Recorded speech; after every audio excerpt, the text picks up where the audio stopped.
Hi friends, ஒரு தரமான movie அப்டேட்டோட வந்துருக்கோங்க. இந்த மாதிரி ஒரு படம் எடுக்க முடியுமா அப்படின்னு நம்ம டாக்டர் ராஜு முருகன் வந்து பார்த்தீங்கன்னா கண்டிப்பாக எடுத்திருக்காரு.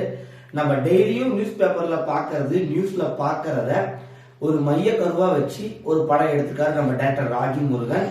நம்ம ஒளிப்பதிவாளர் யாரும் பார்த்தீங்கன்னா நம்ம நீரோஷா. அவர் வந்து சூப்பராகவே ஒளிப்பதிவு பண்ணியிருக்காரு அப்படின்னே சொல்லலாங்க. இந்த படத்தோட ஹீரோ வந்து பார்த்தீங்க அப்படின்னா நம்ம சசிகுமார். அவர் என்ன பண்ணியிருக்காரு அப்படின்னா ஒரு கேரக்டர் சூப்பரா பண்ணிருக்காருங்க. அவரு ரீசெண்டாவே அவர் நடிக்கிற படம் எல்லாமே வேற மாதிரி இருக்குங்க. என்ன படத்தை பத்தி நான் அப்படி சொல்லிட்டு இருக்கிறேன் அப்படின்னா மயிலாட் அப்படின்ற ஒரு படத்தை பத்தி நான் அப்படி சொல்லிட்டு இருக்கேன். இந்த படம் வந்து பாத்தீங்க அப்படின்னா ஒரு தீப்பெட்டி தொழிற்சாலையில வேலை செய்யற மாதிரி எடுத்திருக்காங்க. அங்க வந்து நம்ம சசிகுமாரோட ஒய்ஃப் வந்து அங்க வேலை செய்யறாங்க. அவங்களுக்கு ஒரு உடல்நிலை சரியில்லாம போகுது. அதுக்காக கவர்மெண்ட் ஹாஸ்பிட்டல் கூட்டு போறாரு. கூட்டு போன இடத்துல ட்ரீட்மெண்ட் சரியில்லாதனால தனியார் ஹாஸ்பிட்டலுக்கு கூட்டிட்டு போறாரு. அங்க வந்து அவரால் செலவை சமாளிக்க முடியாம அந்த செலவை சமாளிக்கிறதுக்காக கடன் வாங்குறாரு.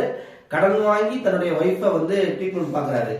கடைசியில அந்த ட்ரீட்மெண்ட் செலவு பண்ண காசை கடனை திருப்பி கொடுக்க முடியல.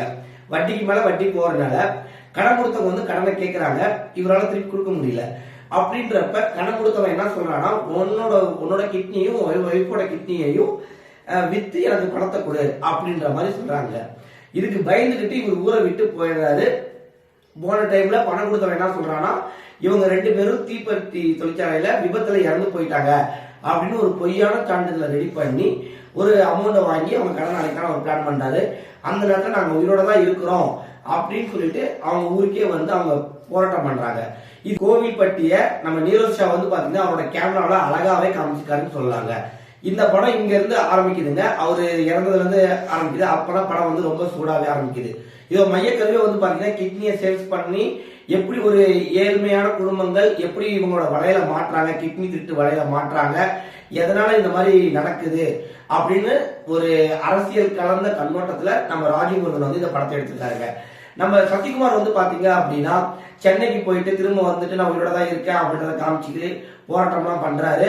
அந்த டைம்ல அமைச்சரா இருக்க ஒரு லேடிக்கு அவங்க கிட்னி தேவைப்படுது. அப்ப அவங்களோட பிரதிநிதிகள் வந்து சசிகுமாரே அவங்க ஒய்ஃபையும் அணுகி கிட்னி கொடுங்க, உங்க பிரச்சனை நாங்க முடிச்சு தரோன்ற மாதிரி பேசுறாங்க. இவங்க மறுபடியும் கோவில்பட்டில இருந்து சென்னைக்கு போறாங்க. போயிட்டு அவங்க கிட்னி கொடுத்தாங்களா இல்ல இந்த பிரச்சனை எப்படி வெளிவந்தாங்க அப்படின்றதாங்க மீதி கதையே.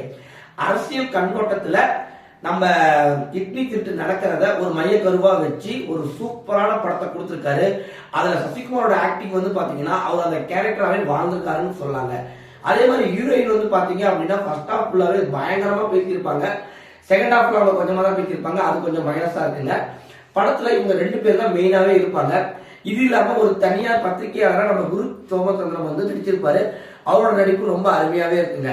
இந்த படத்தை மறக்காம போய் படத்தை தேட்டர்ல பாருங்க. பார்த்துட்டு உங்களோட கமெண்ட் பண்ணுங்க, லைக் பண்ணுங்க, ஷேர் பண்ணுங்க. Thank you friends.